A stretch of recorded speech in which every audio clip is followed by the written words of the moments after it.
di sekolah, kantor, grup WhatsApp, Twitter, hingga acara televisi. Selama hampir 20 tahun, dunia sepak bola terbagi menjadi dua kubu, Messi atau Ronaldo. Namun, seiring berjalannya waktu perdebatan, itu mulai kehilangan relevansinya. Bukan karena keduanya pensiun, bukan karena statistik mereka berhenti bertambah, tetapi karena satu argumen akhirnya menjadi terlalu kuat untuk diabaikan.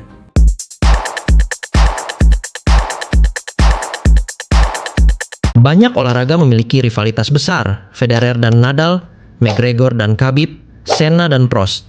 Namun sangat sedikit rivalitas yang bertahan di level tertinggi selama hampir 2 dekade. Dari 2008 hingga 2023, keduanya mendominasi dunia sepak bola dan memenangkan total 13 Ballon d'Or. Hampir satu generasi penuh tumbuh hanya mengenal dua nama sebagai standar pemain terbaik dunia. Messi adalah talenta alami, dengan kaki kiri ajaib, dribbling dan vision di atas rata-rata. Sedangkan Ronaldo adalah contoh keberhasilan sebuah komitmen dan konsistensi. Menariknya, mereka justru menjadi simbol dua filosofi hidup berbeda, yaitu bakat dan kerja keras. Pada tahun 2012, Messi baru saja memenangkan Ballon d'Or keempat secara beruntun, sedangkan Ronaldo baru memenangkan 1 Ballon d'Or. Pada saat itu, banyak yang menganggap jarak keduanya sudah terlalu jauh. Messi terlihat berada di level yang berbeda. Media mulai membangun narasi bahwa ini bukan lagi persaingan seimbang, melainkan dominasi satu pemain. Bahkan sebagian fans merasa perdebatan ini sudah selesai. Namun sepak bola tidak pernah sesederhana itu. Cristiano Ronaldo tidak pernah membiarkan jarak itu menjadi permanen. Dalam 5 tahun berikutnya, ia bukan hanya mengejar, tetapi mengubah arah cerita sepenuhnya. Periode 2013 hingga 2017 menjadi fase paling intens dalam rivalitas ini. Ronaldo memenangkan 4 Liga Champions bersama Real Madrid dan membawa Portugal juara Euro 2016. Lalu pada 2017, ia menyamai koleksi Ballon d'Or Messi menjadi 5. Dan pada titik itu, perdebatan kembali hidup. Argumen yang sempat meredup muncul lagi dengan intensitas yang bahkan lebih besar. Untuk pertama kalinya, tidak ada jarak yang jelas di antara keduanya. Selama bertahun-tahun, perdebatan Messi dan Ronaldo tidak pernah benar-benar sederhana. Messi memiliki keunggulan yang sulit diukur. Ballon d'Or terbanyak dalam sejarah. Kontrol permainan yang nyaris tidak punya pembanding. Dribbling, visi, dan kemampuan mengatur ritme yang menjadikannya pusat dari seluruh sistem permainan. Ia bukan hanya pencetak gol, tetapi pemain yang mendefinisikan cara sebuah tim bermain. Namun, di balik dominasi itu, ada satu area yang terus menjadi titik diskusi paling sensitif dalam karirnya, yaitu karir bersama Argentina di level internasional. Disinilah cerita Messi menjadi jauh lebih kompleks. Pada 2014, Messi membawa Argentina ke final Piala Dunia. Namun di final tersebut, mereka kalah dari Jerman di extra time. Bagi banyak orang, itu bukan sekadar kekalahan tim. Itu menjadi momen ketika narasi Messi belum menyelesaikan cerita internasionalnya mulai menguat. Setelah itu, tekanan justru semakin besar. Copa America 2015. Argentina kembali ke final, kembali gagal. Setahun kemudian, Copa America Centenario 2016. Final lagi, dan kembali kalah melalui adu penalti. 3 final besar dalam 2 tahun, 3 kegagalan yang sama. Di titik ini, Messi bahkan sempat mengambil keputusan emosional untuk pensiun dari tim nasional sebelum akhirnya kembali. Lalu datang Piala Dunia 2018. Argentina datang dengan ekspektasi tinggi, tetapi performa tim tidak stabil. Mereka tersingkir di babak 16 besar oleh Prancis. Dan sekali lagi, pertanyaan lama muncul kembali.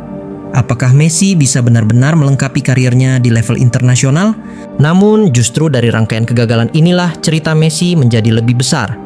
Karena setiap final yang hilang, setiap turnamen yang berakhir tanpa trofi, dan setiap tekanan publik yang terus meningkat. Semuanya akhirnya mengarah ke satu titik yang sama, Qatar 2022. Di sanalah semua narasi yang belum selesai akhirnya dimulai kembali. Ketika Argentina tiba di Qatar, suasananya berbeda.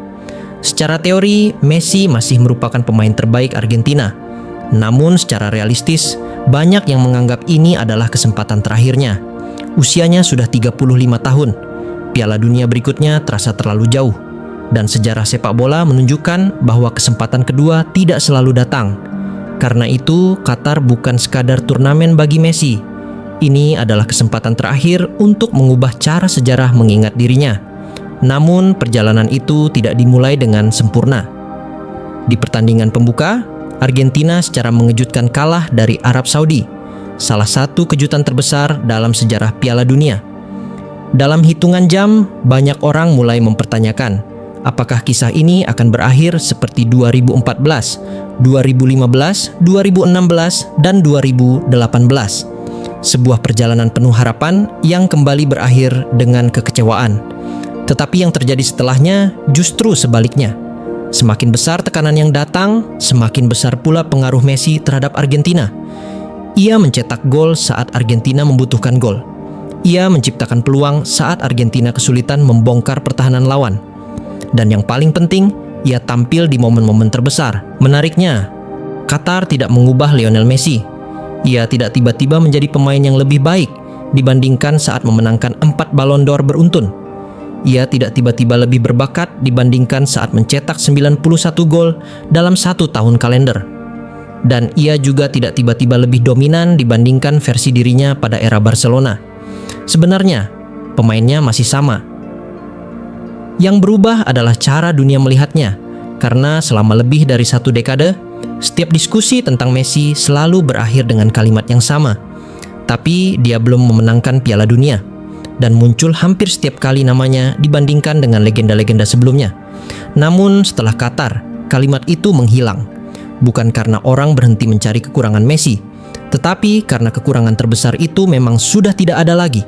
Dan ketika sebuah argumen yang bertahan selama bertahun-tahun tiba-tiba menghilang, arah percakapan pun ikut berubah. Sementara Messi menjalani salah satu turnamen terbaik dalam karirnya, Cristiano Ronaldo justru menghadapi Piala Dunia yang sangat berbeda. Beberapa minggu sebelum turnamen dimulai, Ronaldo menjadi pusat perhatian setelah wawancara kontroversialnya dengan Manchester United. Hubungannya dengan klub sudah memburuk. Performanya mulai dipertanyakan. Dan untuk pertama kalinya dalam hampir 2 dekade, statusnya sebagai pemain yang tidak tergantikan mulai goyah. Di Qatar, Portugal sebenarnya tampil cukup baik. Mereka lolos dari fase grup dan menunjukkan kedalaman skuad yang menjanjikan. Namun di balik hasil tersebut, muncul cerita yang tidak pernah dibayangkan banyak orang. Cristiano Ronaldo mulai kehilangan tempatnya sebagai pusat tim. Pada babak 16 besar melawan Swiss, pelatih Portugal Fernando Santos membuat keputusan yang mengejutkan dunia sepak bola. Ronaldo dicadangkan, keputusan yang hampir tidak pernah terjadi dalam turnamen besar sepanjang karirnya. Ironisnya, Portugal justru tampil luar biasa. Mereka menang 6-1. Gonçalo Ramos, pemain yang menggantikan Ronaldo, mencetak hat-trick. Tiba-tiba, untuk pertama kalinya dalam bertahun-tahun, Portugal terlihat mampu menang tanpa bergantung pada Cristiano Ronaldo. Namun, cerita itu tidak berakhir bahagia. Di perempat final, Portugal bertemu Maroko.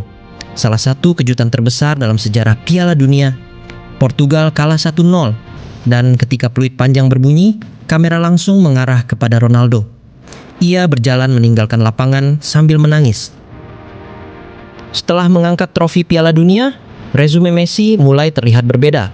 Bukan karena jumlah trofinya bertambah 1, tetapi karena trofi itu adalah trofi yang selama ini dianggap paling penting.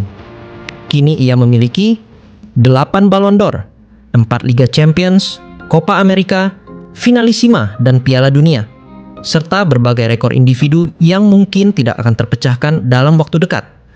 Bahkan beberapa tahun setelah Qatar, daftar pencapaiannya terus bertambah. Pada 2024, ia kembali membawa Argentina menjuarai Copa America. Kemudian pada Piala Dunia 2026, di usia 39 tahun, ia masih menjadi pemain yang menentukan pertandingan, termasuk ketika mencetak hat-trick ke gawang Aljazair. Namun, pertanyaannya sekarang bukan lagi siapa yang lebih hebat, karena sebagian besar orang sudah memiliki jawabannya masing-masing. Pertanyaan yang lebih menarik adalah, kapan sebenarnya perdebatan itu mulai berakhir? Karena dalam sejarah olahraga, perdebatan besar jarang berakhir dalam satu momen. Biasanya berakhir perlahan, sedikit demi sedikit, sampai suatu hari orang-orang berhenti berdebat sekeras dulu. Dan mungkin itulah yang sedang terjadi sekarang. Selama hampir 20 tahun, dunia sepak bola hidup dengan satu pertanyaan. Messi atau Ronaldo? Pertanyaan yang menghasilkan jutaan diskusi yang mungkin tidak akan pernah benar-benar selesai. Namun, seiring berjalannya waktu, fokusnya mulai berubah. Bukan lagi tentang siapa yang lebih baik, melainkan tentang betapa beruntungnya kita bisa menyaksikan keduanya bermain pada era yang sama. Karena mungkin suatu hari nanti akan muncul pemain yang mencetak lebih banyak gol, mungkin akan muncul pemain yang memenangkan lebih banyak trofi.